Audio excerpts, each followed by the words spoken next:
नित्यानन्देश्वरसमारम्भां नित्यानन्देश्वरिमध्यमाम् अस्मदाचार्यपर्यन्तां वन्दे गुरुपरम्पराम्.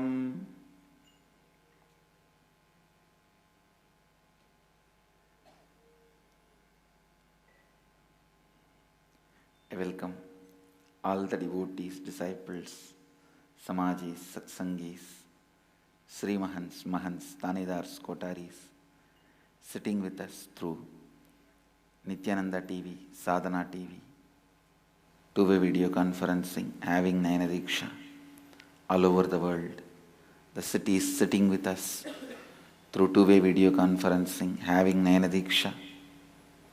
Seattle Chidambaram Temple, Houston Kalahasti Adinam, Ohio Prayag Temple, Hyderabad Gupta Kashi, Oklahoma Somanatham, Los Angeles Peetam, St. Louis Tirumala Adinam, Los Angeles Hollywood, Jorpati Nepal, Colombo Sri Lanka, Hong Kong Sirgari, Dubai Guadalupe Rameshwaram, San Jose Madurai, Amersfoort Netherlands Rajapalayam Adinam, Kuala Lumpur Palani Adinam, Baroda Dhyanapeetam, Tiruvannamalai Adinam, Hyderabad Gupta Kashi, Hyderabad Peetam, Singapore, Singapuram, Toronto Adinam, Oman Sivagangai, Kathmandu, Nepal, Toronto Kailaya Adinam.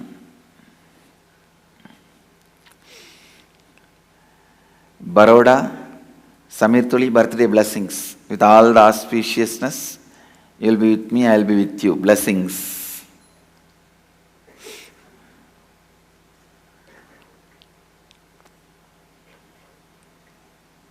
I am just full of temples. Temples. Especially Cambodia temples. I'm looking at the whole thing from the perspective of how did they generate such large enthusiasm to do a one-pointed action. Please understand, Hinduism is a religion which always gave place and space for debates, arguments, different concepts, ideologies. Please understand, I am using the word specifically. Place and space means Hindu kings always gave a place for other religious people, other thought trend, other philosophies, other thinking, everything to flourish. We always had a place. Our kings always gave the place and even the space. Please understand, whoever can lead us to a more enlightened life, deeper clarity, higher experience, we followed them. That is the beauty of this great tradition. That is why this tradition was never behind an organization or an infrastructure. It was behind charismatic beings.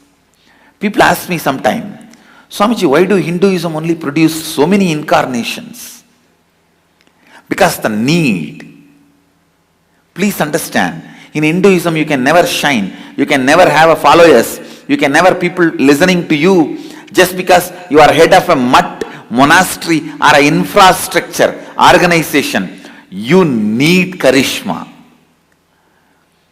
The need naturally makes beings to expand to the unimaginable level of enlightenment. If you have to guide people in Hinduism, it is your ability to lead them to the higher experience, that is important. No one will care about the organization structure, which organization you are head and what post. Posts have no meaning in Hinduism. Anybody can have any title. Simply you can have title Jagadguru. No one can question you. You can say, I have one disciple, his name is Jagat. So I am Jagadguru. No one can question you. In Hinduism there is no such thing as somebody giving you some title. Even if somebody gives you the title, unless you radiate the charisma, no one will be following you. See the whole history of India and Hinduism. First comes Krishna. Seeing his charisma, the whole country follows him. Then comes Buddha, who is completely opposite ideology. But seeing his charisma and ability to lead people into enlightenment experience, the whole country followed him. Then came Shankara. Just his ability to lead people into experience, simply the whole country followed him. Then came Nagarjuna, who is completely opposite to Shankara, but his ability to lead people to experience, the whole country followed him. So we never followed any infrastructure, organization. We followed the being's ability to lead us to the next level. That is why I am saying so much of place and space was offered for further thinking, developing, research, development, debate, argument. Some people may think this is the weakness of Hinduism. I tell you, this is the strength of Hinduism, because the future, every field is going to be accepted with a transparent, analytic, the possibility for further research and development methods. In future, whether it is a medicine or a law of the land or social lifestyle understandings or construction methodologies, or the way we cook and eat, the way we dress, our beliefs, faiths, philosophies, religions, everything. Please understand, everything is going to be accepted after thorough debate and thorough analysis. So in this modern era of thinking, please understand, the modern era of thinking, Hinduism is the only tradition which is inbuilt to withstand this modern era of thinking. The modern thinking age. The other day I was talking to some of my ashramites. I was explaining an important concept. Human brain, even in physical size, it is expanding. Please understand. The brain size, even physical size, weight, it is growing. It is becoming more and more every few hundred years. Few hundred years before, our ancestors' brain size, the weight was much less than the size and weight we have now. Please understand, along with the expansion of the size, weight, capabilities, humanity is getting into a new era where higher level questions are asked, where every basic is questioned, where human brain in a large scale enters into the possibility of analysis, research and questioning capabilities. Please understand. The critical mass is able to question everything and understand, internalize everything. Not like those days. Only a elite society will be able to question and understand. And the mass always used to follow the elite. But now, because of even the physical development of the brain, human civilization is entering into a space where more questions, more thinking, more debate, more analysis become lifestyle. Please understand.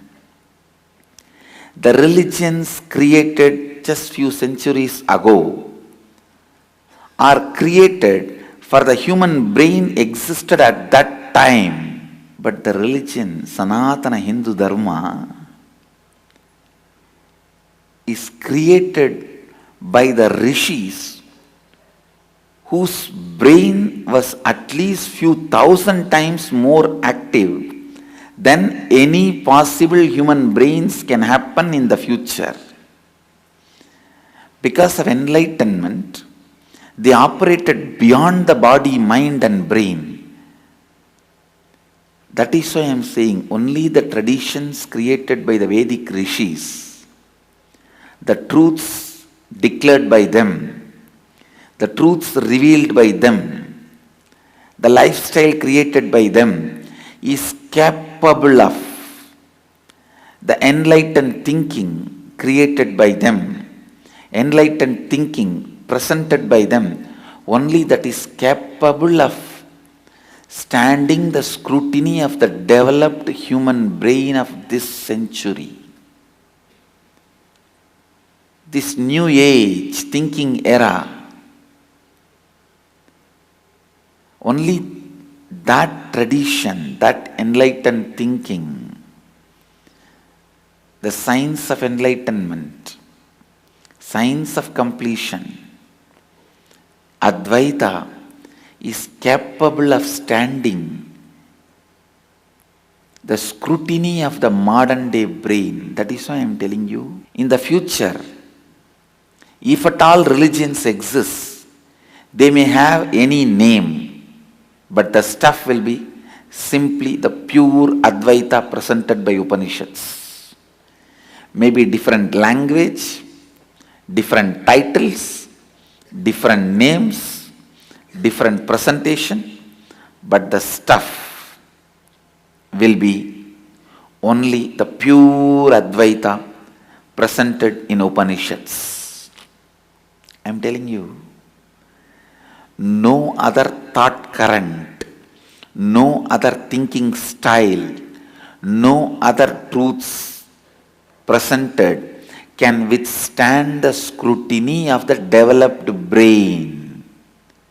Please understand. With the developed brain, human beings are entering into the developed possibilities.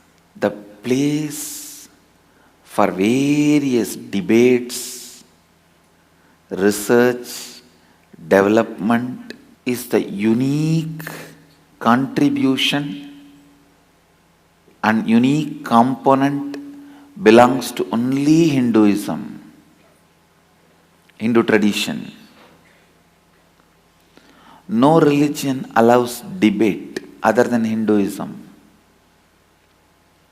No religion allows research and development other than Hinduism. Hinduism is a religion encourages logic. In this religion, with this basic infrastructure, intellectual infrastructure, you cannot make slaves and build large buildings. That is why I am wondering, what kind of a charismatic, enlightened being should have been there in this infrastructure, able to inspire and convince millions of people and concentrate them towards one pointed action. I am very sure at least they had 10 human beings to the level of the charisma of incarnations. At least 10 human beings who are radiating, who are charismatic to the level of incarnations. Otherwise, see, we are not primitive religions where you just infuse certain faith and certain fear and greed and they just do what you want. No. It's a religion of debate. And you need to know, every day in all the akhadas, morning collectively practicing yoga and night sitting and collectively having kandana mandana, vada pradivada is a lifestyle. Every day, I was reading a book on Varanasi. Beautifully they are saying, every day in the banks of Ganga, 3,000 to 4,000 Naga sadhus will sit and choose current topics and have a debate, Kandana Mandana, Vada Pradivada. It's a lifestyle. Understand?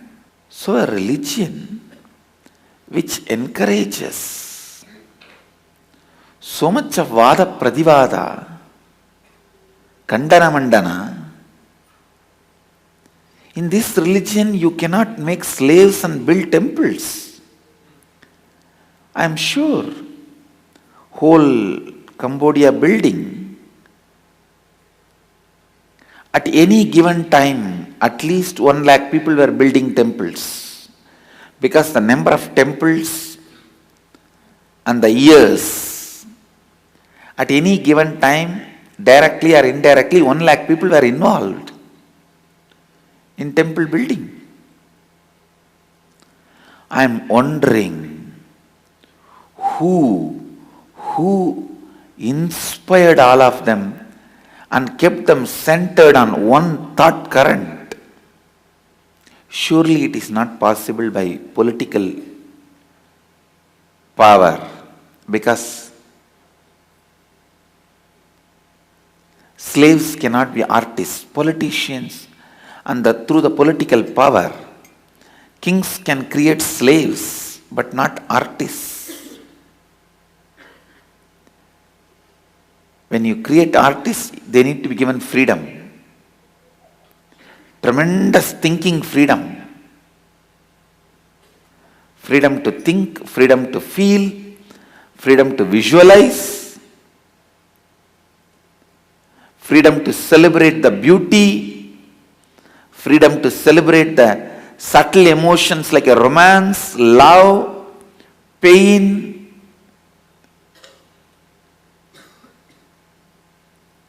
Slaves don't even experience pain. Understand, that's the truth. They become insensitive even to pain.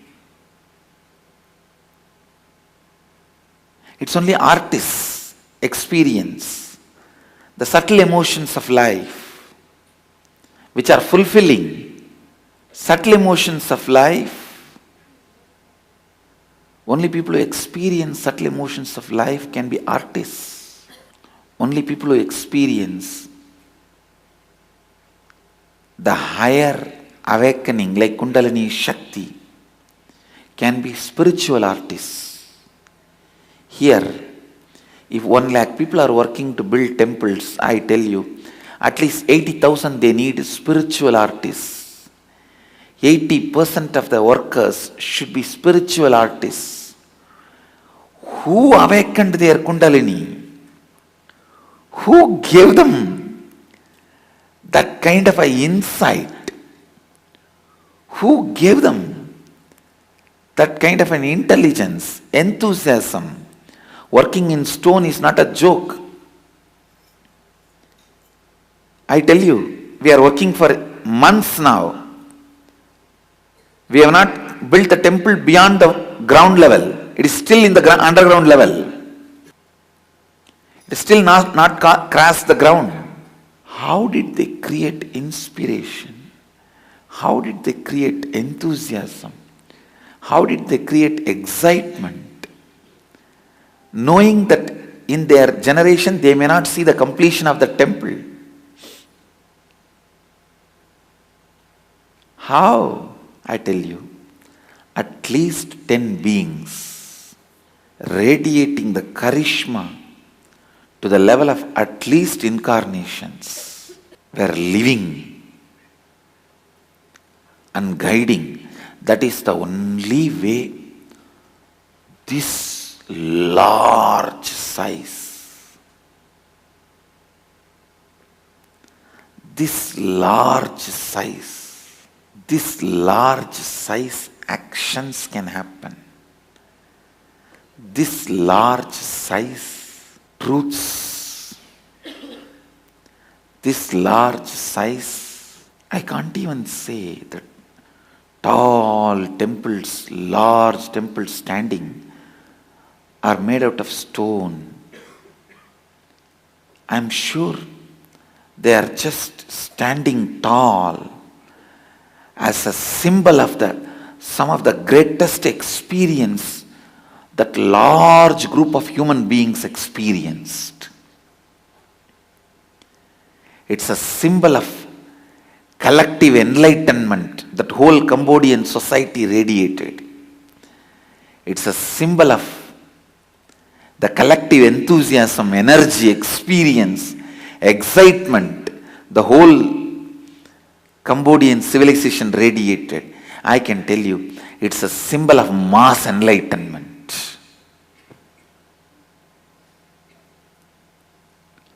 Literally 1 lakh people constantly meditating on Mahadeva only can give them that kind of an inspiration to do such monumental physical work.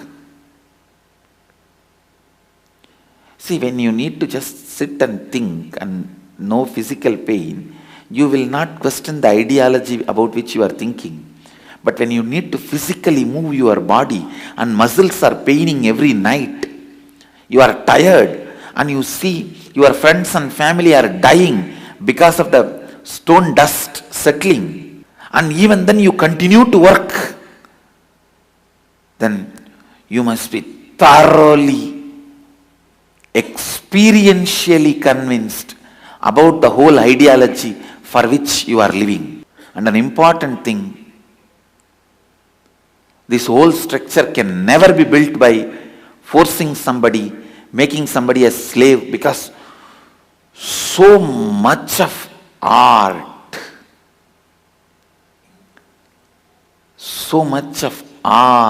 is involved. So much of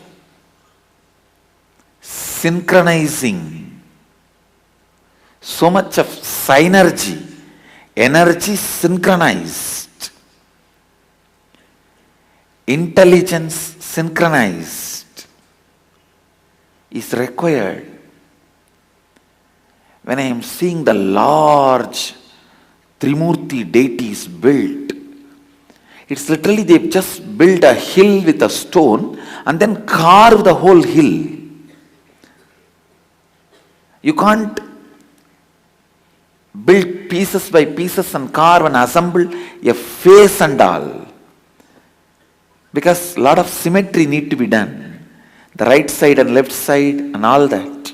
They made the whole river sacred, one river bed, by carving thousands of Shivalingas on it. So the water flows on the thousands of Shivalingas and comes to you. And I am wondering, what a Advaitic experience and enlightenment they all would have radiated. Now I want to tell you one more thing. That experience does not go away when they leave the body. It stays in those temples. I'll prove to you guys. I'll awaken those temples back to life. I'll awaken whole Cambodia back to Shivoham.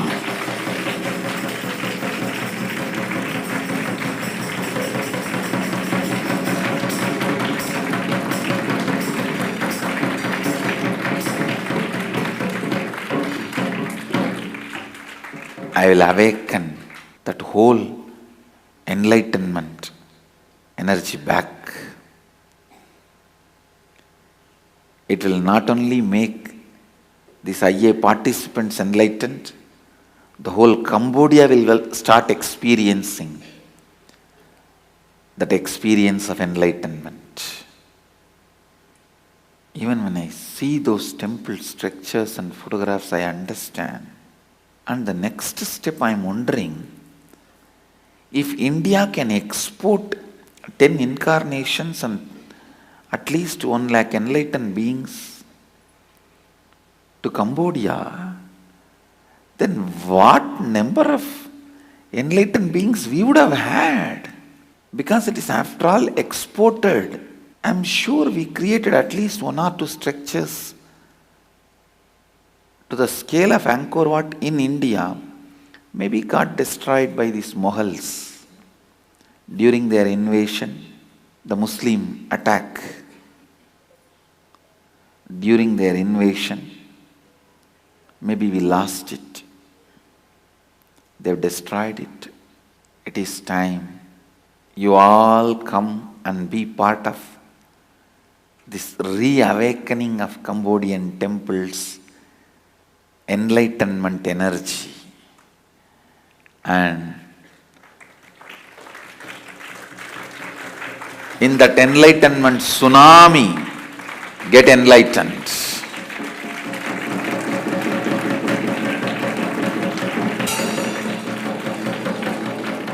And share enlightenment with the whole world. Let's live and share enlightenment with the whole world. So I welcome all of you to come and celebrate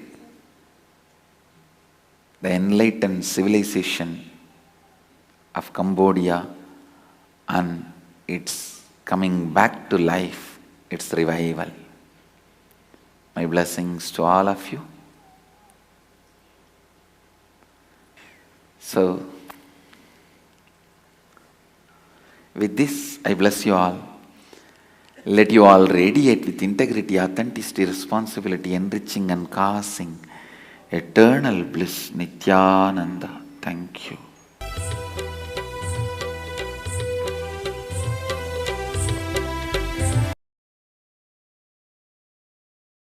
Nityananda Dhyanapitham, Nityananda Nagar, off Mysore Road, Bidadi, Bengaluru. Phone 08027279999. www.nityananda.org.